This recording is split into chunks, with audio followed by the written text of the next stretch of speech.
Olá, pessoal, tudo bom? Metamorfose chegando aqui pra vocês. Tudo bom, João? Tudo bem, Tati? Tudo bem, pessoal? Olha, eu acho que é a primeira vez nós dois estamos do mesmo lado. Verdade, é mesmo. Geralmente o João fica falando assim, que eu fico olhando pra ele. Agora ela não vai poder falar trocando de novo, nos se ela tiver que olhares falar. aqui, ó. João tá aqui. E hoje nós estamos aqui com o nosso convidado, que vai tirar aí, né, muitas dúvidas do pessoal que tá querendo conhecer essa questão de autoconhecimento, inteligência emocional, ir pra dentro de si, que a gente fala muito sobre isso, né, João? É, bastante. Nas nossas lives de baralho, aqui mesmo no podcast. Seja bem-vindo, Fernando. Muito obrigado pelo convite, Tati, João. A gente já chegou quebrando paradigmas sem saber, já trocamos pessoas de lugar, eu fui sentando aqui, ninguém me falou nada, mas agora eu tô de frente aqui, vou ser sabatinado. Ou nós.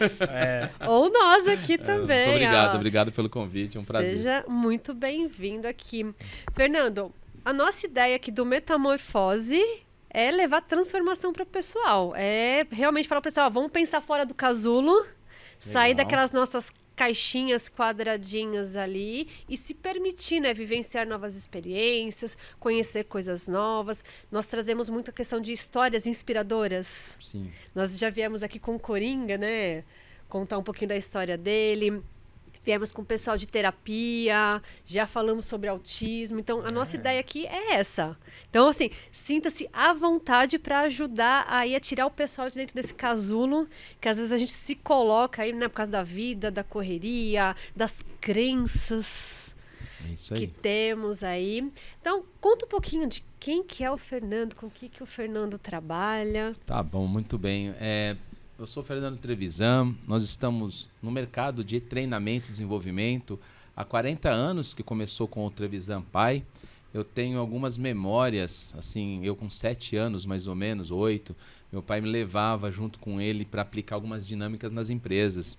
Então, hoje em dia, a gente vê alguns auditórios aí, pessoal enchendo bexiga, colocando seus sonhos dentro, algumas dinâmicas comportamentais, aonde em 1976, 7 mais ou menos, eu já ajudava meu pai a entregar as bexiguinhas, né? Eu acho que assim, em vez da gente ficar falando só de currículo, né? Eu gosto muito de horas de voo, né? Então a gente tem aí uma grande história, muitas horas de voo na área de transformação, né? Na área comportamental. Então nós contribuímos realmente para a melhoria de vida, bem-estar, qualidade de vida, melhores resultados através do autoconhecimento. A gente trabalha 3 pilares básicos. É o pilar que eu acredito na transformação nesses mais de 20 anos trabalhando com pessoas. Eu entendo que esses 3 pilares, eles constroem a transformação. O primeiro pilar que a gente trabalha em vários cursos diferentes é o autoconhecimento, né? Através da inteligência emocional. Então não tem como você fazer mudança sem se entender, sem se conhecer.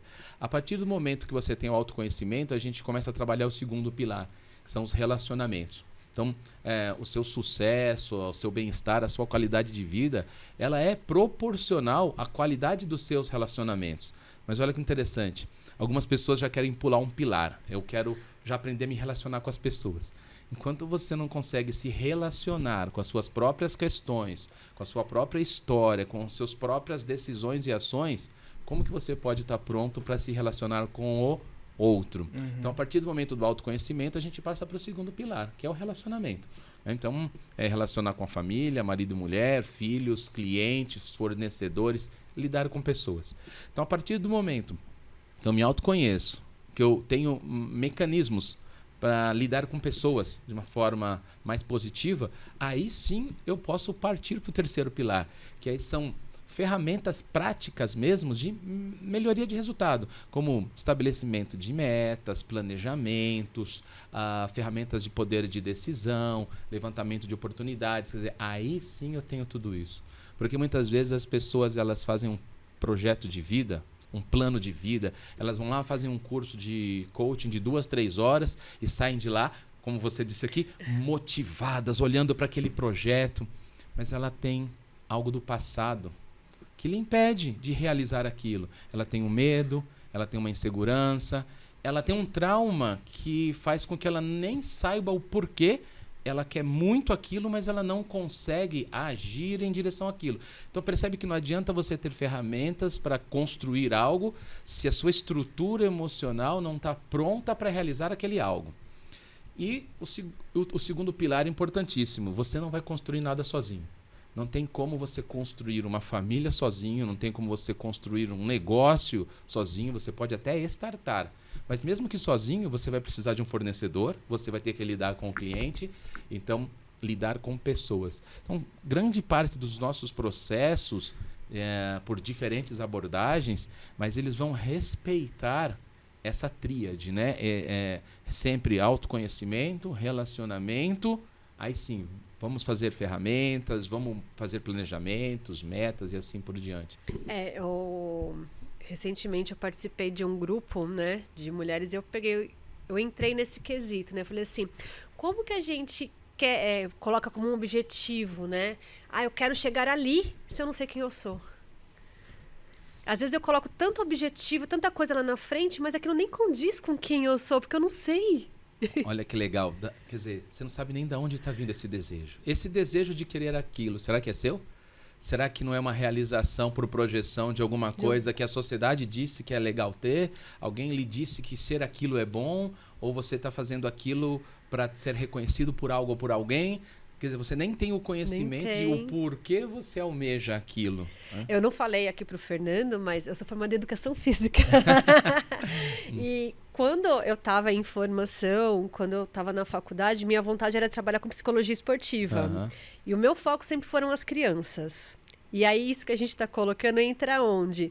Porque eu via muitos pais na beirada da quadra gritando, forçando a criança a jogar, a ser um atleta, porque aquilo era o que ele sonhava. Sim. E aí ele projetava na criança. E aí você via a criança viajando no meio da quadra, olhando para a arquibancada, olhando para o amiguinho que está tomando sorvete do outro lado ali. Aí você vê, né? Quantas projeções que devem existir. Sim. Aí. É você que também da área da psicanálise, aí, psicanalista, né? Entende as projeções. Um dos processos que a gente tem na empresa de autoconhecimento, eu tenho cases, até num outro podcast que a gente tem, eu levo muito entrevistado para contar esses cases, onde com 35 ou 40 anos, eles se encontram bem-sucedidos profissionalmente, vamos dizer assim, um bom salário, com um bom negócio, mas eles percebem que eles não escolheram aquilo por eles. Mas depois de um processo de autoconhecimento. Então, eu me tornei advogado para realizar algo que era... E o pai ou a mãe, às vezes, projetam, e não é maldade, não é... É simplesmente falta de conhecimento. Eles não percebem aquilo que eles estão fazendo. E você sabe que a criança automaticamente, para ser reconhecida, para ter o reconhecimento dos pais, para ser vista, ela automaticamente também entra nessa projeção para ter o reconhecimento. Sim, muito. E existem pessoas de 30, 40 anos, homens grandes, ainda esperando esse reconhecimento até hoje. Algumas pessoas até se casam com alguém projetado da própria família. Então, eu não me caso com quem eu desejei me casar, mas isso, quando você não se conhece, isso é inconsciente, né? Você se casa com aquela imagem projetada do que a sua família disse que é a esposa perfeita, o marido perfeito. E quando você vai buscar, né, na questão mesmo terapêutica que aparece para atendimento, tem muito, né, João?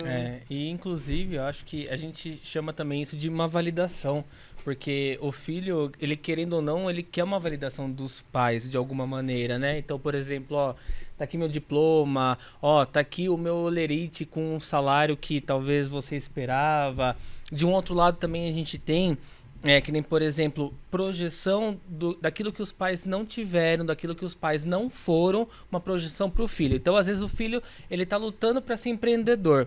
Aí, de repente, vem o pai e fala, pô, você não vai arrumar um emprego? Você não vai ter alguma coisa de carteira assinada? Aí, toda aquela força, aquele gás que o filho tá tendo de querer empreender, vai por água abaixo. E aí, ele vê, peraí, qual o caminho que eu vou seguir? Né? A gente chama, às vezes, de fase fálica. De um livro que eu tô lendo que me indicaram, sabe? E aí a gente fala da fase fálica. Você viu os olhares, né?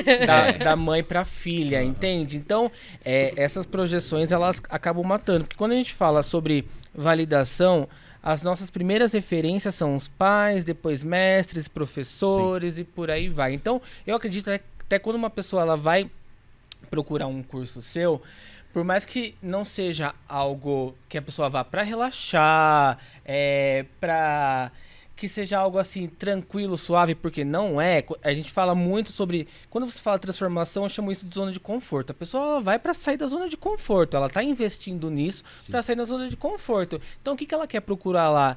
Uma validação fora da zona de conforto. Sim. Também. Eu acho que você colocou um ponto muito interessante, que é uma quebra de paradigma, né? Isso parece até anticomercial falando, mas os nossos treinamentos não são confortáveis, né?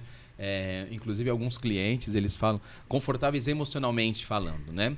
É olhar para aquilo que tem que ser olhado, que você achava melhor. Será que eu queria olhar para isso? Mas temos que olhar para crescer.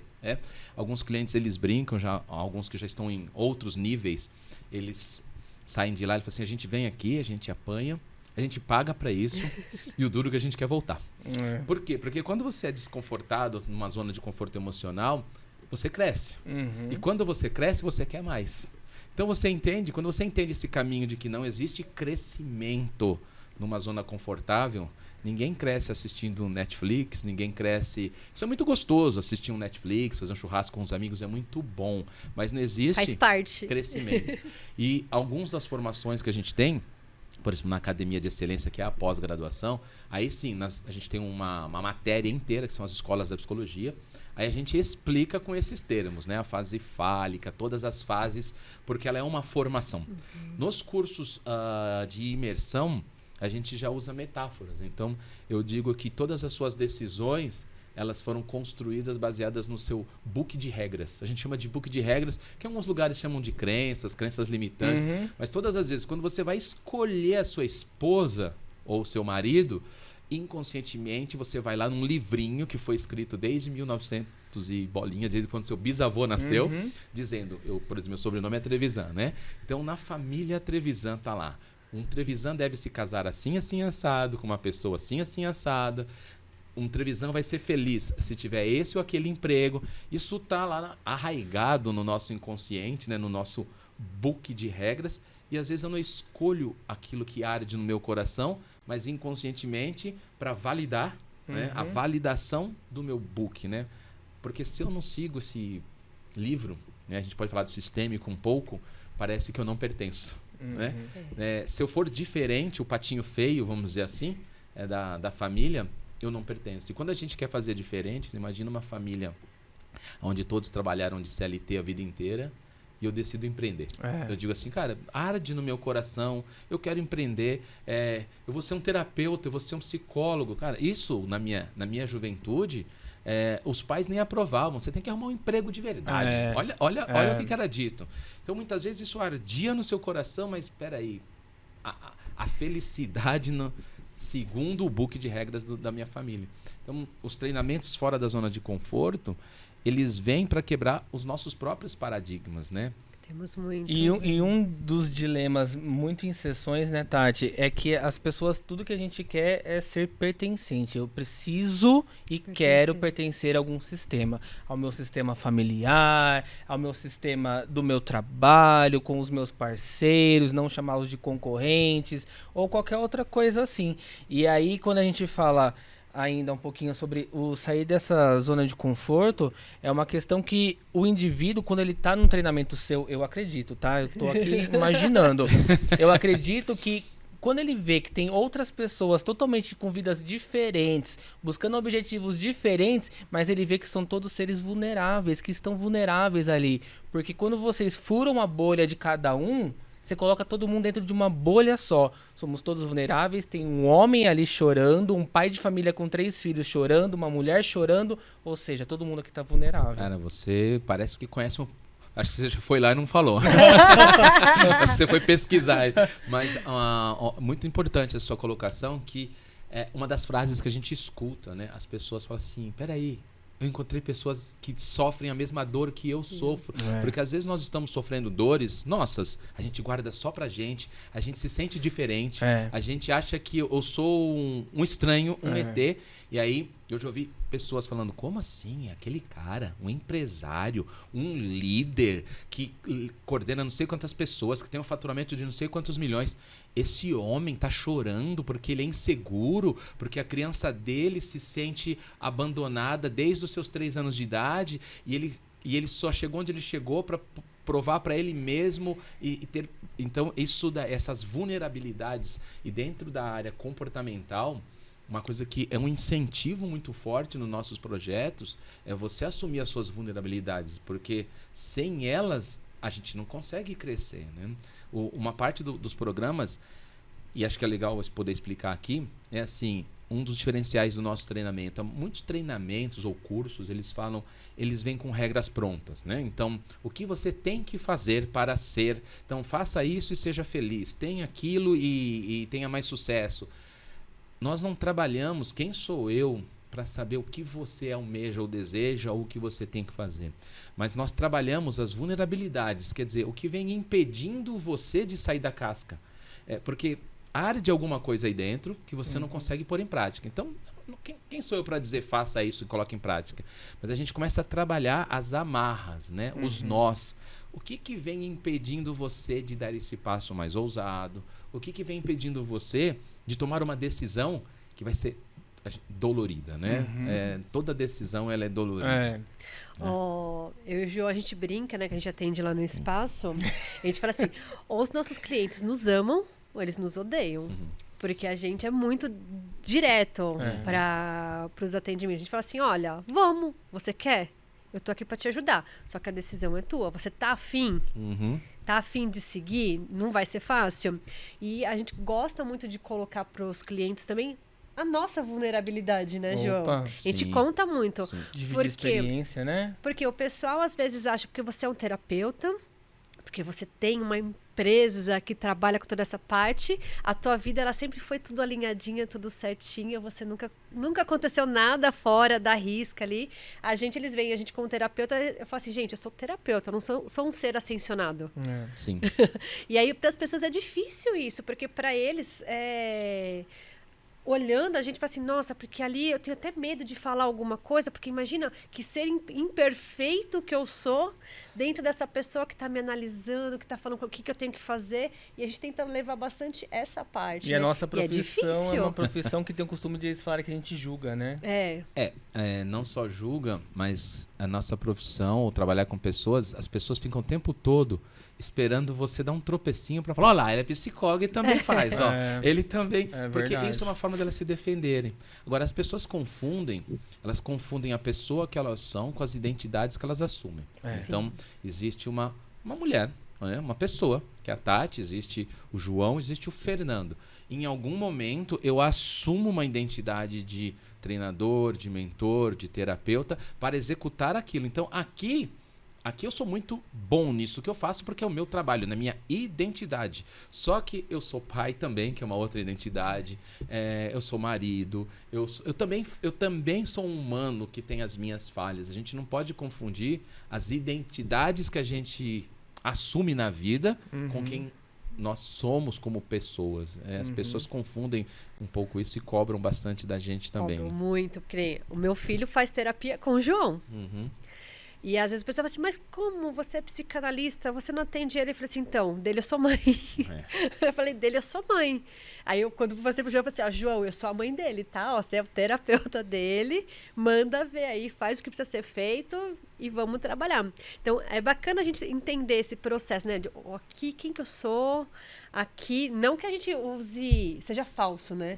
Que às vezes as pessoas falam assim, mas a pessoa é falsa. Eu acho que o maior desafio, né, que vocês encontram, talvez nos atendimentos mais individuais também, né, é tirar a pessoa da identidade dela, porque para ela trabalhar, ela não pode sentar na sua frente como um empresário, como um médico, porque você não precisa, não é o médico que foi procurar o terapeuta, foi a pessoa que ele é.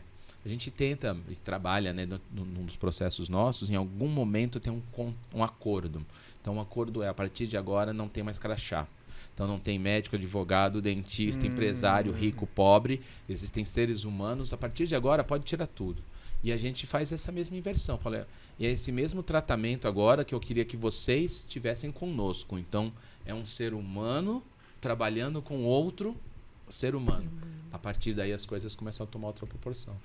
Porque, inclusive, o que nos afasta são essas identidades. Né? O que tem entre nós. Se a gente tirar tudo isso, em um dos processos que a gente tem, as pessoas, depois de 2, 3 dias, estão...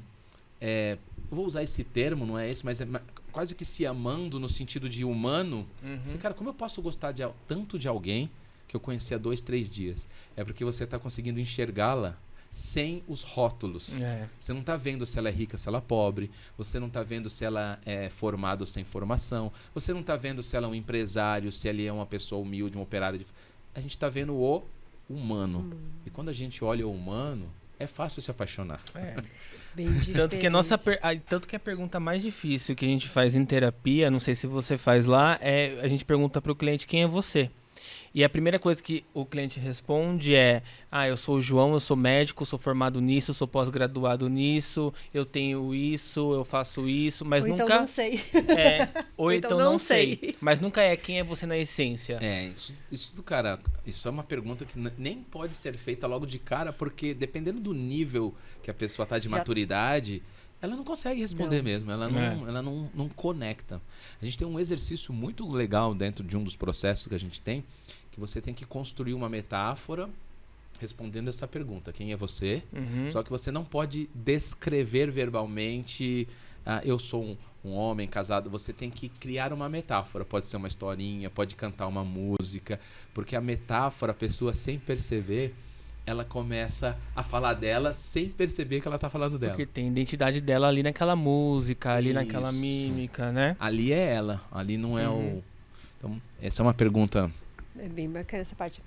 E, Fernando, vou te fazer uma pergunta, assim, em relação à questão do autoconhecimento, tá? Porque hoje em dia... autoconhecimento é uma palavra que tá saindo em tudo quanto é lugar. No baralho cigano, quando a gente joga também, sai muito essa questão, porque a gente joga o baralho muito na parte terapêutica mesmo. A gente não gosta dessa questão de adivinhação, porque assim, senão a gente já tinha o número da Mega Sena, a gente nem tava aqui, né? Sim. Então, a gente trabalha muito nessa questão de terapêutica. E sai muito autoconhecimento. Tá na mídia direto. Não, porque você precisa trabalhar seu autoconhecimento. Vai em busca de autoconhecimento. O que seria esse autoconhecimento? Que eu acho que é a maior dúvida das pessoas. Todo mundo manda, né? Fala, vai buscar autoconhecimento. A pessoa fala assim, aonde? É no mercado que eu busco? É na farmácia? Tem gente que quer comprar, viu?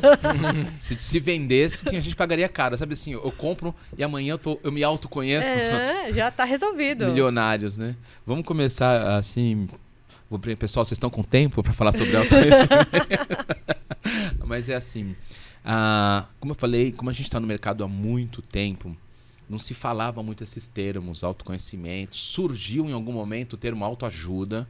Quem trouxe esse termo autoajuda muitos e muitos anos atrás foi aquele médico, né, que chamava Laire Ribeiro, que escreveu alguns livros sobre autoajuda, era o nome, né?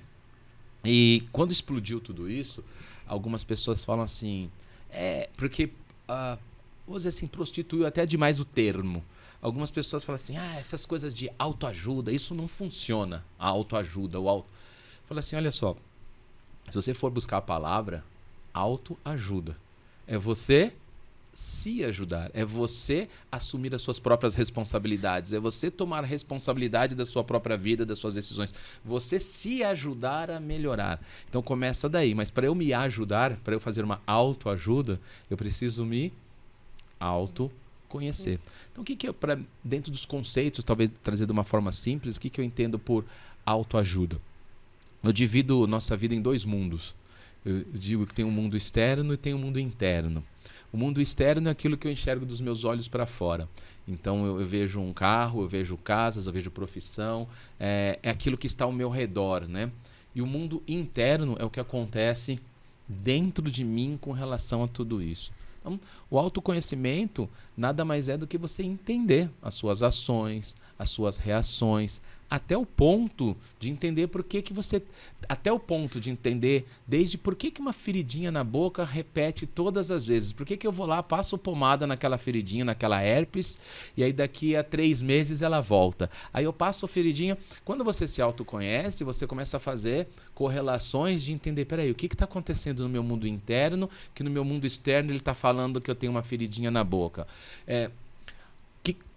Se você tem bons resultados no seu mundo externo, ele vende as suas ações e decisões do seu mundo interno. Se você não está tendo bons resultados num relacionamento, no trabalho, nas finanças, no mundo externo, o mundo externo é termômetro. Se tem alguma coisa errada aqui no mundo externo, é porque tem algum desequilíbrio no mundo interno.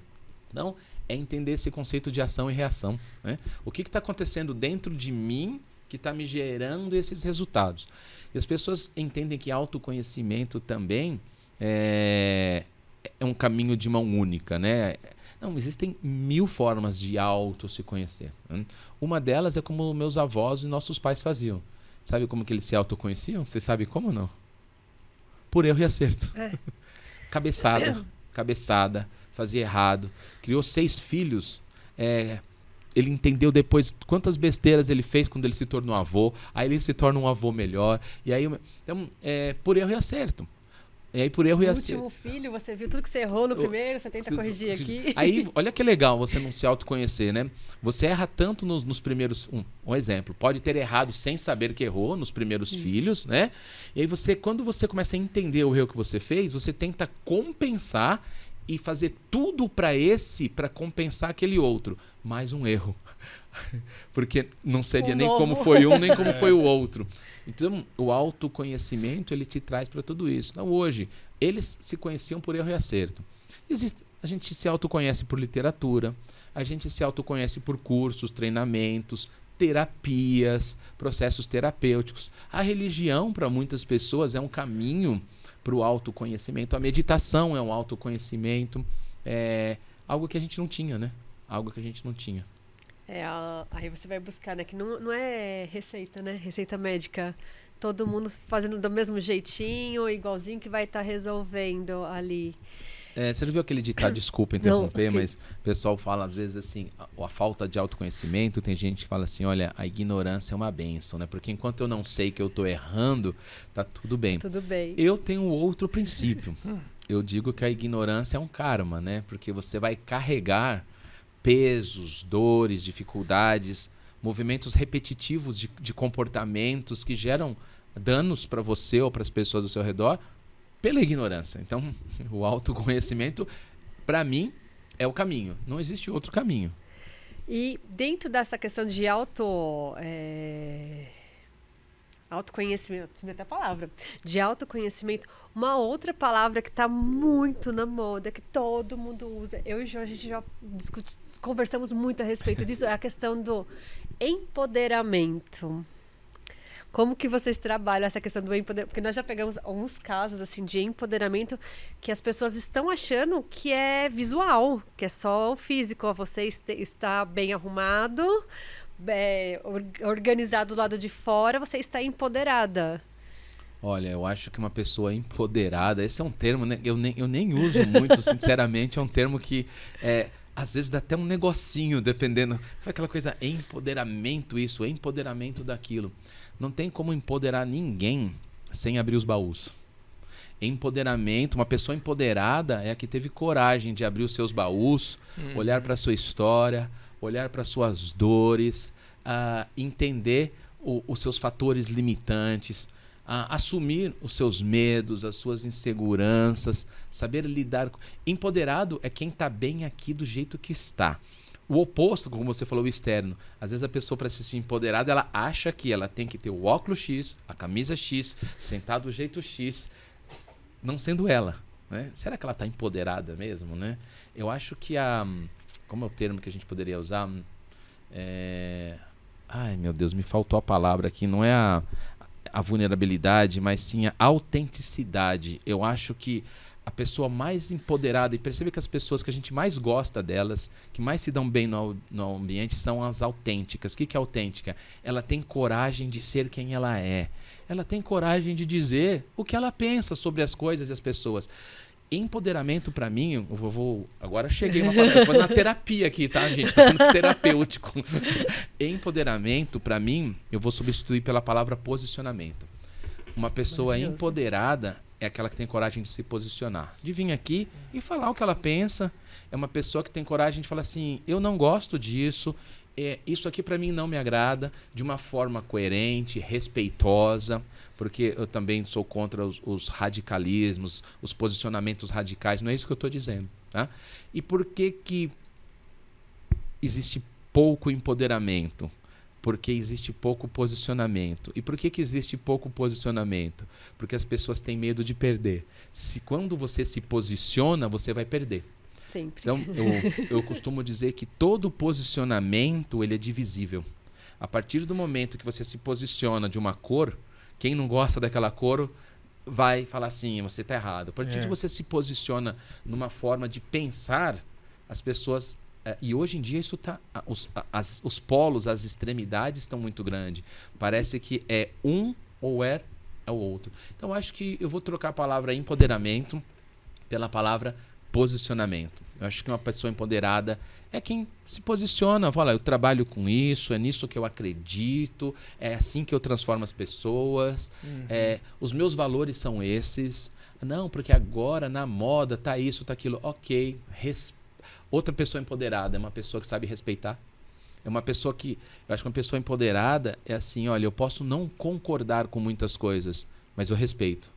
Porque eu tenho tanta convicção do que é meu, do meu próprio valor, que eu acho que se a gente resumir tudo isso, fala assim, nossa, que pessoa empoderada, né? Mas é uma soma de tantas coisas, né? Pra gente se sentir empoderado, né? E é bem interessante essa parte que você colocou, porque entra do que a gente conversou antes da gente entrar aqui no ar, né? Porque as pessoas acreditam que o empoderamento é o que está fora, só que é o que está dentro também. Sim, sim. É o que anda, eu coloquei o empoderamento porque anda junto com o autoconhecimento. Não tem como elas estarem separadas. E aí a gente falou de alguns eventos que a gente vai, que fica lá o dia inteiro e a pessoa te bota lá em cima e fala que você saiu de lá empoderada.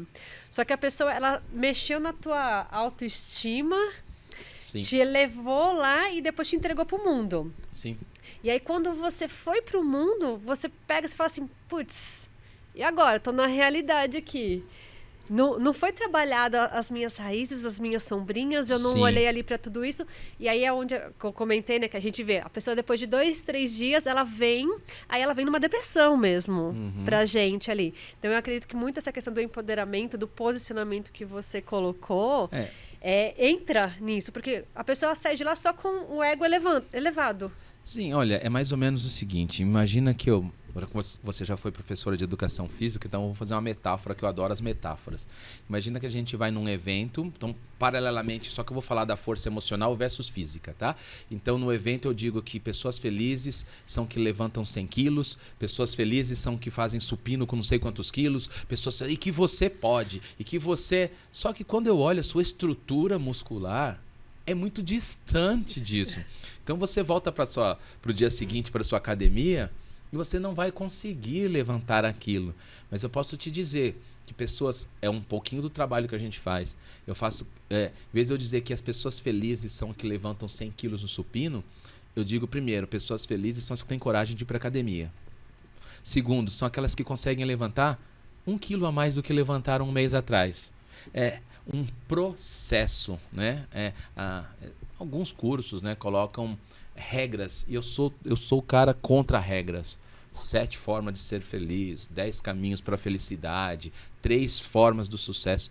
Se isso existisse, a gente ia ganhar dinheiro, hein? Tava fácil, né? Tava fácil. Como conseguir dinheiro em 3 passos? Nossa. E a gente vive uma sociedade muito imediatista, né? Inclusive, desculpa, esses alguns cursos desses que enchem o auditório, as pessoas querem ir fazer. Alguns dos nossos cursos, né?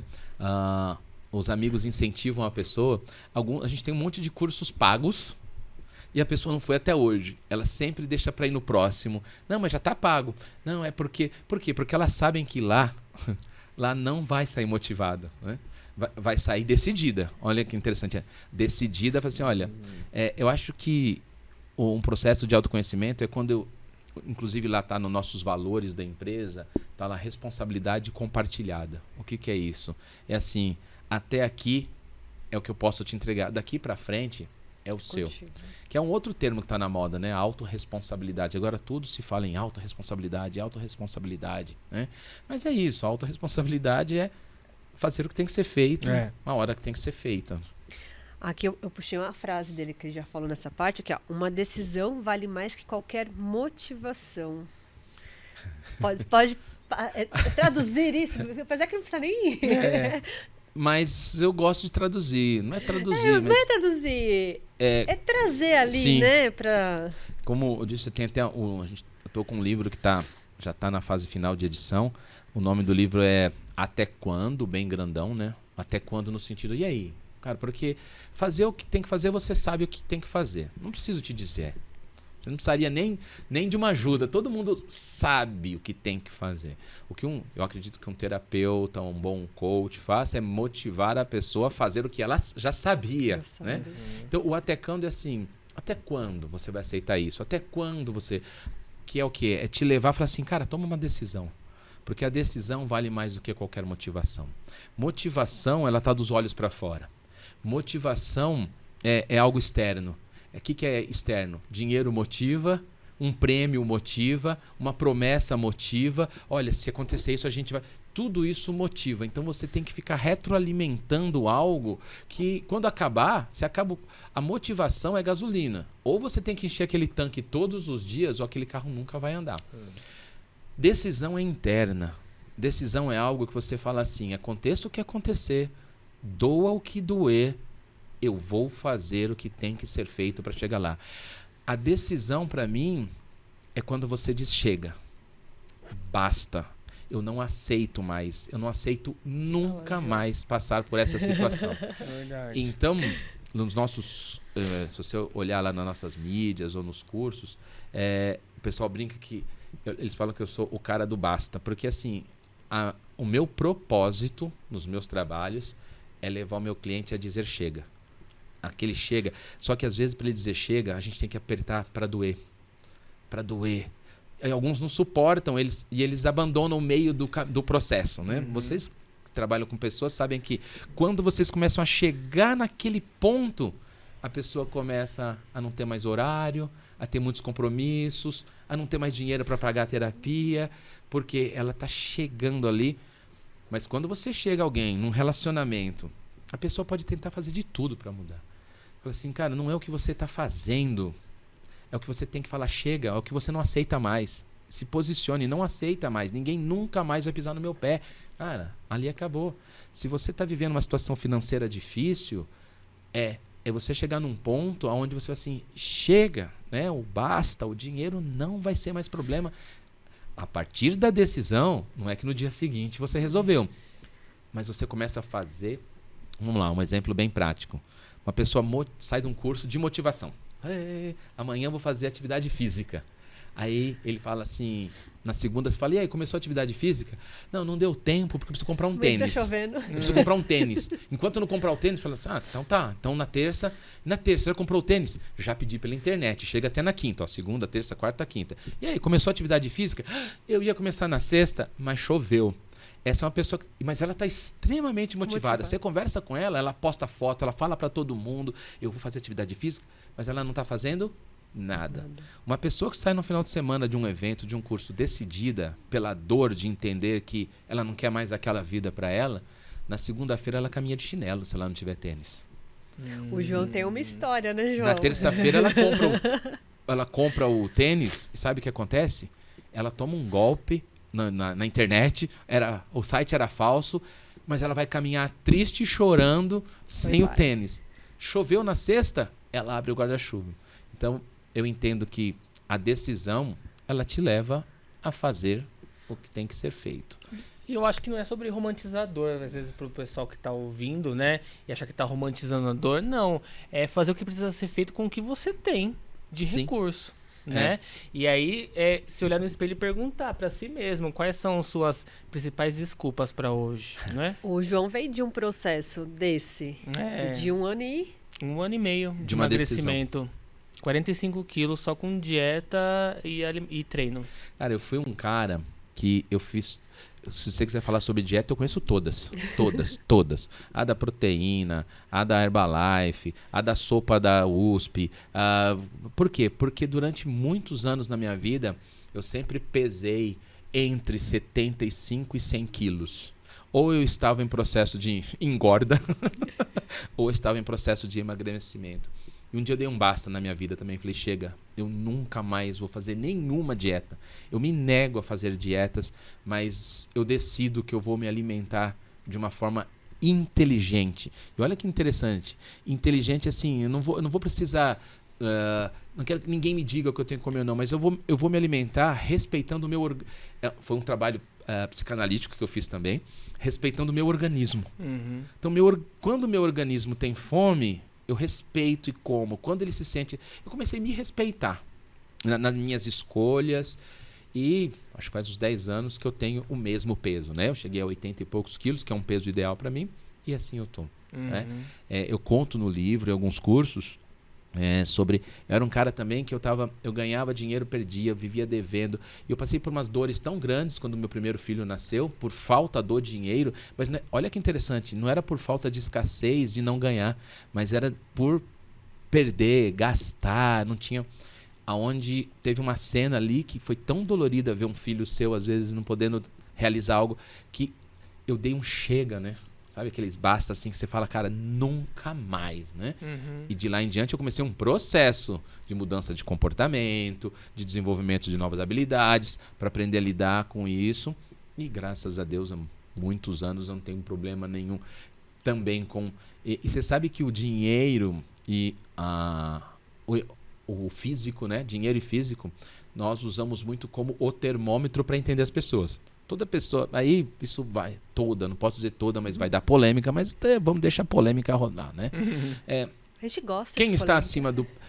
O estar acima do peso é o seu organismo dizendo que existe um outro equilíbrio qualquer, não tem nada a ver com a comida. O problema não é estar acima do peso, porque se você fizer uma dieta, você emagrece. Uhum. O problema, estar acima do peso é consequência. O problema é, o que está fazendo você comer além do que você precisa de forma desregrada? É um outro desequilíbrio, talvez interno, emocional, que tira. O dinheiro é a mesma coisa. Por que a pessoa gasta mais do que ela ganha? Porque a gente vai usar um termo, a compensação, né? Então, ela tem desequilíbrios que fazem com que ela não se sinta bem. Eu compenso gastando. Então, desequilíbrios financeiros ou físicos são um olhar para dizer assim, precisamos olhar para alguma coisa que vai além disso. Uhum. Que às vezes a gente só olha pra questão quando a pessoa ela vai pra dentro de um vício, né? Isso. Ela vai pra droga, ela vai pro cigarro, mas É. também é. Mas também Também é. É uma compensação. Então, às vezes, adianta, por exemplo, você vai lá e pega uma dieta na internet, ou pega uma nutricionista que faz uma dieta, se você não consegue seguir. A dieta já é aquele terceiro pilar que eu disse, que são as fórmulas e mecanismos para melhorar resultados. Então, uma boa nutricionista vai te dar uma boa fórmula, uma boa nutróloga vai te dar os caminhos. Mas se você não trabalhar emocionalmente o que faz com que você não consiga seguir aquilo, você segue a dieta 3 meses. Ela funciona, e depois? Cara, quer cuidar da finança? Faz uma planilha. Quanto eu gasto? Isso é simples. Quanto eu gasto, quanto eu ganho. E eu te digo, não gaste mais do que você ganha. Parece fácil, né? Ué, a planilha é essa. Agora, o que faz você gastar mais do que você ganha? Verdade. Aonde que tá, né? A lacuna ali, né? Aí é o autoconhecimento. E a gente... Um tema também que está bem em evidência hoje em dia, né, tanto para crianças quanto para os adultos na fase adolescente, aí, são a gestão das emoções. Uhum. Que eu vi que lá também nos seus cursos, lá também fala bastante Sim. sobre essa parte da gestão das emoções das pessoas. E quando você colocou, né, que o João também colocou aqui, de repente tem uma pessoa chorando, a pessoa ora, tudo... As pessoas hoje em dia têm tanta dificuldade, né, de colocar as emoções, sentimentos, falar sobre sensações, sobre tudo. Alguns são vergonhas, outros são medos, outros não querem mostrar suas vulnerabilidades, não querem entrar em contato. Eu não sei se vocês sabem, mas há muito tempo aqui em Indaiatuba existem ainda algumas clínicas, inclusive clínicas onde tem psicologia, psicanalistas, que estão lotadas, mas se vocês sabiam que não tem placa na porta? Não está escrito clínica, nada, é uma casa, é aqui na Vila Suíça, tá bom? É uma casa grande, bonita, cheia de consultórios, mas não tem nenhuma placa na porta. Vocês sabem por quê ou não? Para as pessoas não Porque serem o cliente vistas. não quer estacionar o carro lá. O cara quer fazer terapia, ou passar um processo, mas ele não quer nem que os outros saibam, porque ele tem vergonha de entrar em contato com as suas próprias emoções, né? Algumas pessoas, quando são convidadas ou um cliente fala, olha, tem esse curso do Fernando, é super legal. Ah, você acha que eu tô louco? Você acha que eu preciso dessas coisas? Olha, pessoal, eu trabalho há 20 anos na área. Meu pai é psicólogo, minha esposa é psicóloga. Eu faço processos terapêuticos há 13 anos. Constantemente, eu nunca parei. Eu comecei 13 anos atrás e nunca parei. Mudei de terapeuta, o último, estou há 8 anos com o mesmo terapeuta, mas nunca parei porque, para mim, né, o autoconhecimento, a terapia, a psicologia é a mesma coisa da atividade física, de escovar os dentes. Você precisa manter uma constante. Você fala assim, nossa, quantos problemas você deve ter. Quem disse que eu preciso no meu terapeuta para falar só dos meus problemas? Quem disse que eu não posso ir no meu terapeuta para encontrar respostas de dúvidas que eu não consigo sozinho? Quem disse que eu não posso ir no meu terapeuta para falar com ele sobre um projeto que eu quero desenvolver, mas eu não sei por onde começar, porque eu tenho emoções conflituosas. Quer dizer, tem dias que eu converso com o terapeuta, nem eu sei o quê, mas eu coloquei uma proposta, né? Uhum. Vai ser o meu custo, meu investimento mensal em mim. E quando eu não tenho, eu sinto uma falta enorme. Só quem já passou por os processos sabe o quanto é bom. Gente, passar por processo, não é ir 2 vezes e falar assim, eu já fui, né? Tá tudo resolvido, tá tudo certo aqui, já me deu alta. Não, porque o pessoal fala, né? Fala. Já recebi alta Agora, aqui, Tati, você falou que as emoções estão complexas, né? O maior efeito que, quando veio a pandemia, as pessoas estavam preocupadas. Como que vai ser as emoções? Durante a pandemia, todo mundo segurou a onda tranquilamente. O rebote pós-pandemia, ele está vindo 1 ano depois, 2 anos depois, aonde você pega, né, a gente tem lá as psicólogas que atendem, não tem agenda. Isso é um sinal bom para elas trabalharem muito, mas quer dizer que tá tudo confuso. As pessoas estão confusas. Isso a gente vem observando bastante lá no espaço, né? Só que ao mesmo tempo, as pessoas são tão confusas, que elas falam assim, não, eu preciso. Aí elas chegam, fazem 2, 3 sessões e abandonam. Porque aí dá aquela sensação, aquela sensação gostosinha, né? De, deu uma aliviada. Aí a pessoa dali a pouco, dá o quê? 1, 2 meses, ela volta de novo, aí piora ainda. Esse é o segundo. Esse é um dos outros males que a gente tem enfrentado, principalmente na juventude, o imediatismo. Né? Porque os jovens, se a internet demora 1 minuto para abrir, eles já estão bravos. Eles querem. Se o iFood demora 20 minutos para entregar, eles já estão bravos. E o crescimento, o desenvolvimento, ele é processo. Vamos pensar em natureza. Uma planta para florir, ela tem um processo, a raiz tem que entrar em contato com a terra, tem todo um processo. E autoconhecimento também é processo, não é imediatismo, não existe milagre, né? Não existe, você fala assim, nossa, o cara fez um treinamento, mudou a vida dele, de jeito nenhum. Ele descobriu o que impedia ele de mudar, agora a mudança vai vir no processo, novos comportamentos. Eu achei muito interessante que você colocou que lá vocês têm vários grupos, né? Como se fossem vários níveis, não sei. E então as pessoas elas entendem que não é ir lá e passar um final de semana que vai mudar a vida dela. Tem todo esse processo ali. E aí melhorou uma parte, ó, mas ainda tudo é contínuo. Não tem essa de, não, agora tá tudo certo na minha vida, não tem mais nada, posso só seguir aqui. Sim, a gente tem muitos clientes que a gente conta lá no podcast colhendo ótimos frutos, mas a maioria deles já passou de 400 horas, somando tudo que fizeram nos últimos 5 anos. Entendeu? Passaram mais de 400 horas de curso nos últimos 5 anos. Ninguém colheu um fruto em uma semana, né? Então foram processos. E uma dúvida que a gente já perguntou isso para outras pessoas aqui também. O público maior seu lá, mulheres, homens, jovens, pessoas de mais idade? Bom, nosso público ele vai ali de 35 a 55 anos. 60% mulheres, né? Eu vejo que as mulheres são mais abertas à busca do autoconhecimento. 40% homens também. Porque isso a gente andou percebendo, né? Eu e o João, a gente andou comentando, algumas outras pessoas que vieram da parte terapêutica falando dessa questão da busca feminina ser muito maior. Muito maior. Como nos processos a gente trabalha muito família também, então, por exemplo, se num dos grupos, a gente tem um processo nosso que acontece mensal. Se um dos grupos tem lá mais homens, a tendência no próximo é ter um pouco mais de mulher, que geralmente são as esposas. Quando num grupo tem um pouco mais de mulher, a tendência no outro grupo é ter um pouco mais de homem, que são os maridos. Porque a gente, dentro de um dos processos, que é o Signão Você no Comando, a gente estimula. Não adianta você passar pelo processo se o Ronaldo não passar.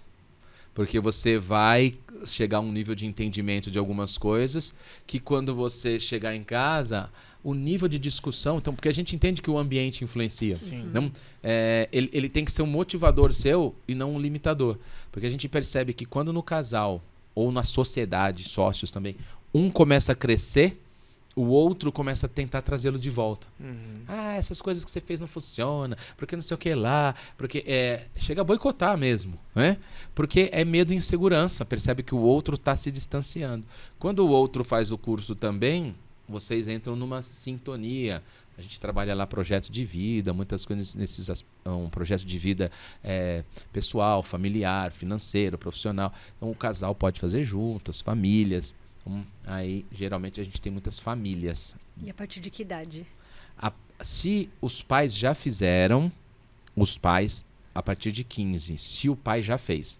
Se os pais não fizeram, a gente não aceita menores de idade. Porque a criança, o pai tem que entender o que o jovem vai passar. Então, não adianta ele vir para cá, entender muitas coisas e depois... A gente teve uma polêmica muito grande. A gente lançou um produto que chamava Signa Kids. Foi um sucesso, né? Era para trabalhar com as crianças. Só que a gente, por regra, só poderia participar filhos de quem já fez algum outro processo. Porque aí tinha cliente que ficava bravo. Como você não está aceitando meu filho? Você está dizendo que o problema sou eu. Não estou dizendo que o problema é você. Né? Mas como consequência de alguns comportamentos seus, o seu filho está tendo esse comportamento. Então eu preciso que você entenda algumas coisas para que ele possa voltar e ter o suporte necessário. Quando as pessoas perguntam para minha esposa, né, assim, você trabalha com crianças? Ela fala assim, olha, uma sessão ou duas, na terceira em diante são os pais. Porque a mudança do pai rapidamente gera uma mudança na criança. A criança pode mudar quanto for, né?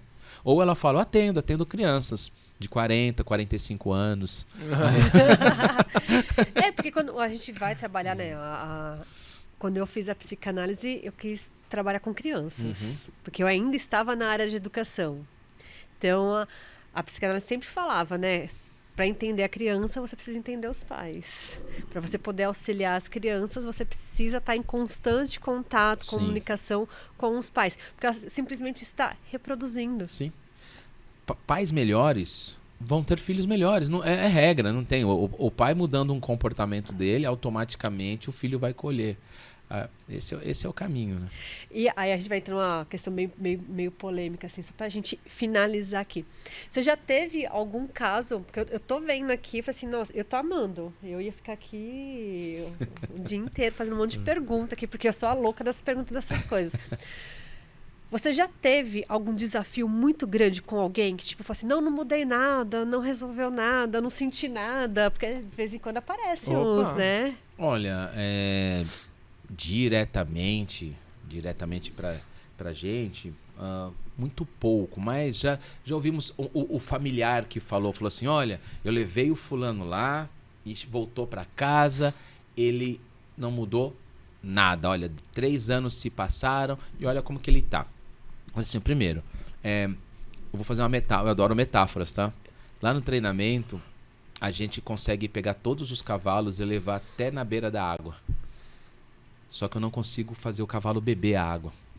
Então, a gente entrega muitos caminhos, muitas novas opções, muita clareza sobre onde você está, onde você pode chegar, mas eu não consigo te obrigar a caminhar no caminho que você escolher. E a pergunta que eu fiz para essa pessoa foi assim, tá, você disse que ele não mudou em nada, que ele está pior. O quanto pior você não acha que ele estaria se ele não tivesse feito o treinamento? Então, ele estava, na época, era uma pessoa que estava usando drogas e ele falou, olha, ele não mudou, ele ainda continua usando e está assim. E se não tivesse, será que não... Então, ser humano não é fórmula matemática, né? Então, agora, a gente já teve reclamações de outras mudanças. Eu vou contar um caso aí engraçado. Eu vou aproveitar os últimos minutos aqui, que eu também... Eu falei, tem um outro compromisso, mas tá gostoso o papo, né? O marido fez o treinamento, e lá no treinamento a gente trabalha muito algumas projeções no sentido, como seria se você tivesse os últimos 5 minutos da sua vida, quem são as pessoas importantes. Quer dizer, uma clareza do que realmente é importante na vida. E esse cara chegou em casa cansado, porque o treinamento é desgastante, ele é imersão, ele é imersivo, a pessoa chega cansada, mas chegou com um buquê de flores. Deu um buquê de flores. No dia seguinte, arrumou a mesa do café da manhã. Na terça-feira, falou para a esposa, olha, sabe aquela viagem que nós estamos programando há anos? Pode dar uma olhadinha, pega uns orçamentos, nós vamos fazer aquela viagem só nós dois. E a mulher ligou na empresa, eu quero saber o que aconteceu com meu marido. Onde ele foi? O que ele fez? Falei, por quê? Porque ele chegou aqui me dando flores, arrumando café da manhã, querendo viajar. Não foi com esse cara que eu casei, não. Porque ele nunca foi assim, assim, assim. Aí a gente falou assim pra ela, falou assim, olha, mas isso é bom ou ruim? Ela tomou um susto. Ela falou assim, não, é bom ou ruim? Né? Aí ela, não, porque eu não... E ela tentou continuar ainda até ela foi entendendo, e ela ficou brava, e ela não acreditou em nada daquilo, e ela falou assim, eu vou nesse curso só pra ver o que aconteceu com meu marido. E ela foi no mês seguinte, e hoje eles estão ótimos. Mas percebe que as mudanças, sejam elas quais forem, elas geram impacto no outro também. Né? Eu acho que essa até parte pra melhor. E o outro tem que estar lá esperando também, né? Que às vezes é o mais complicado, né? Que a pessoa vem, imagina. Ô Tati, a gente ouviu uma pergunta assim uma vez, uma pessoa falou assim, e sua esposa, como tá? Piorou? Aí eu perguntei, piorou pra quem? Porque agora ela só vai fazer isso pra ela não faz mais aquilo pra gente. Por quê? Porque ela começou a olhar pra ela começou a se... Ó, o que é o empoderamento? Ela começou a se posicionar. Falou assim, querido, aqui não, agora eu vou fazer assim, se isso aqui não for legal. Muito bom. Então, posicionamento, ela se empoderou. E o outro reclamou. Gente, que papo gostoso. Muito bom. Volte mais vezes. Aí a gente já vai estar com a listinha aqui, ó. A gente vai pegar curso por curso dele lá, vamos desmembrar, fazer um monte de pergunta aqui, porque a gente... Eu e o João, a gente é apaixonado por essas coisas, por essa parte. E a gente, recentemente, a gente falou muito da questão de posicionamento. Porque o João colocou, né? Tati, às vezes quando eu coloco alguma coisa no meu Instagram, some algum pessoal que tá seguindo, some um seguidor, tudo. Assim, então, quando a gente se posiciona, a gente não agrada todo mundo. Mas eu acredito que a gente também tem que se agradar um pouquinho, né? Olhar um pouquinho ali pra gente. Fernando, gratidão. Deixa seu contato aí pro pessoal. Vai atrás, gente, que ó... Vamos lá. Eu vou deixar o Instagram, que é mais fácil, né? fernando.trevisan.signa.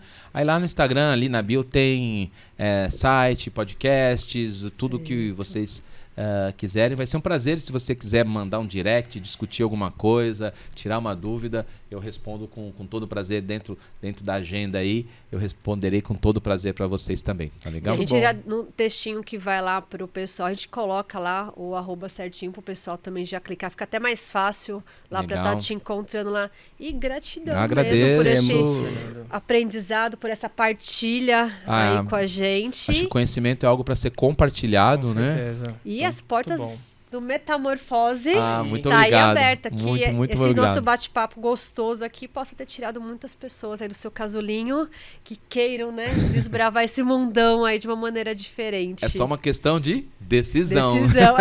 Decidam aí, pessoal. A decisão vale mais do que qualquer motivação. Então, ó, gratidão, pessoal. Um super beijo aí pra vocês. E até o nosso próximo Metamorfose. Valeu.